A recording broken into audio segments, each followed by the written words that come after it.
আসসালামু আলাইকুম everyone, welcome back to my channel. সবাই কেমন আছেন? আশা করি খুবই ভালো আছেন। আমি আল্লাহর মতে ভালো আছি। এই যে দেখেন কি যে মজা ব্রয়লার মুরগির রান্না। অনেকে বলে ওর মা ব্রয়লার মুরগি তো খাওয়া যায় না, আর এইভাবে রান্না করলে কার না ভালো লাগবে বলেন? তো চলেন দেখে আসি এই সহজ রান্নাটা কিভাবে করতে হয়। তো প্রথমে আমি আজকে এই রান্নাটা করছি শুধু মুরগির লেগ পিস দিয়ে। তো আপনারা কিন্তু যে কোনো গোশত নিতে পারেন মুরগির। তো আমার কাছে অনেকগুলো লেগ পিস ছিল, সেই জন্য আমি শুধু এখানে লেগ পিস নিয়েছি। ৮ পিস লেগ পিসগুলো নিয়েছি, নিয়ে ভালো করে ধুয়ে নিব। আর এদিকে আমি মোটা মোটা করে পেঁয়াজ কুচি করে নিয়েছি ৫টা। তারপর আদা নিয়েছি ২ ইঞ্চি পরিমাণ, আর রসুন নিয়েছি দেশি রসুন। আমি ৩-৪টি রসুন নিয়ে একটু ভালো করে ধুয়ে কুচিয়ে নিয়েছি দেখেন। তো এরকম মোটা মোটা করে একসাথে ধুয়ে নিব। ধুয়ে তারপর একটু পানিটা ছেঁকে আমি কিন্তু এটা বসাই দেবো চুলার মধ্যে। আর তার সাথে কিন্তু আমি এদিকে শুকনো মরিচ এবং কাঁচামরিচটা দিয়েছি। তারপর কড়াইয়ের মধ্যে তেল দিয়েছি, তেল দিয়ে একটু এলাচি দারচিনি দিয়ে দিলাম। আর যে শুকনো মরিচ কাঁচামরিচ তারপর পেঁয়াজ রসুন আর আদা আমি মোটা করে এগুলা দিয়ে দিলাম একটু ভাজার জন্য। তো একটু ভাজবো, মানে একদম মচমচা ভাজবো না, আমি কিন্তু এটা পরে ব্লান্ডার করব। আর এই পাশে দেখেন আমি এখানে নারকেল দিয়ে দিলাম।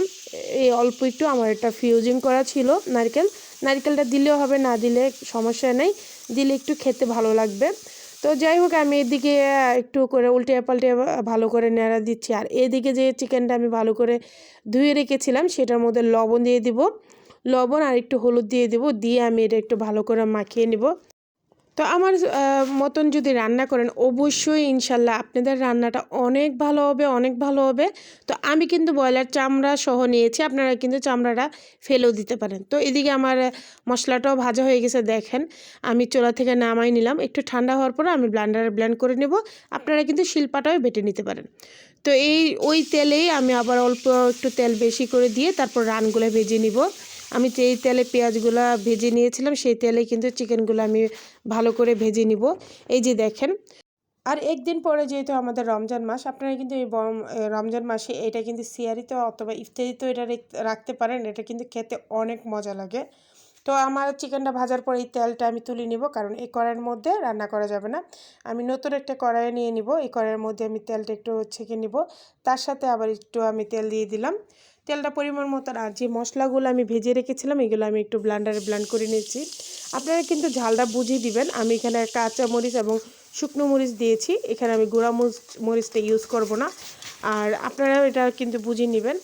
আর এই যে দেখেন সুন্দর করে ব্লেন্ডার করে যখন দিয়েছি তেলের মধ্যে এত সুন্দর একটা ঘ্রাণ বেরোচ্ছে। তারপর যখন একটু তেল তেল উঠে গেছে আমি আবার এখানে পানি দিয়েছি অল্প 1 কাপ পরিমাণ। তারপর এখানে লবণ দিয়েছি, হলুদ দিয়েছি, কারণ দেখে মনে হচ্ছে হলুদ দিয়েছিলাম, আসলে তো আমি কোনো কিছুই দিইনি। তারপর এখানে আমি যে মশলাটা আমি করে রাখি সেই মশলাটা দিয়েছি, জিরা ধনে এলাচি দারচিনি সবগুলো মিক্স করা। তারপর এখানে ধনিয়ার গুঁড়া দিলাম 1 চা চামচ, আর টমেটো সস দিলাম 2 চামচ। তো আমার এই মশলার যে স্পেশাল যে মশলাটা, ওই মশলার ভিডিওটা কিন্তু আপনাদের কাছে দেওয়া আছে, আপনারা চাইলে একটু দেখে আসতে পারেন। তো এদিকে মশলাটা ভালো করে কষিয়ে নিয়েছি, আমি কিন্তু মশলাটা অনেকক্ষণ ধরে কষিয়ে নিয়েছি। মশলাটা কষানোর মধ্যে এত সুন্দর একটা ঘ্রাণ আসবে যা আপনাদেরকে শুধু এই খাবারটা আকর্ষণ করবে।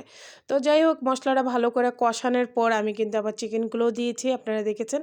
তারপর উল্টে পাল্টে আমি ভালো করে আবার চিকেনটা দিয়েও আবার 10-15 মিনিটের মতন আমি কষিয়ে নিয়েছি। তারপর অল্প পরিমাণ পানি দিয়ে দিব, কারণ আমার চিকেনটা কিন্তু ফ্রাইও হয়ে গেছিলো, তারপর আবার কষানোর মধ্যে হয়ে গেছে। আর ব্রয়লার মুরগি যেহেতু বেশি সিদ্ধ লাগে না, তারপর আমি এখানে পানি দিয়ে দিয়েছি। পানি দিয়ে আবার একটু সুন্দর করে কষিয়ে নিব। একদম সিম্পল রান্না, কিন্তু খেতে কিন্তু অসাধারণ। আর এরকম সুন্দর সুন্দর ভিডিও পেতে প্লিজ আমার চ্যানেলটা লাইক শেয়ার কমেন্ট এবং সাবস্ক্রাইব করতে একদম ভুলবেন না। পাশে থাকা বেল বাটনটা অল দিয়ে দেবেন যেন সবার আগে আপনাদের কাছে চলে আসে ভিডিও ছাড়ার সাথে সাথে। আর যারা ফেসবুক পেজ থেকে দেখতেছেন প্লিজ আমার চ্যানেল একটু ফলো আর একটু শেয়ার করে দেবেন। তো এইদিকে দেখেন কি যে সুন্দর ঘ্রাণ বের হয়েছে আর তেল ভেসে উঠেছে। আমার রান্নাটা কিন্তু প্রায় অনেকটাই কমপ্লিট। এই যে দেখেন তো এর মধ্যে আমি 4টা ডিম সিদ্ধ করে দিয়েছি। ডিমগুলো আমি একটু মানে ফেলে দিয়েছিলাম।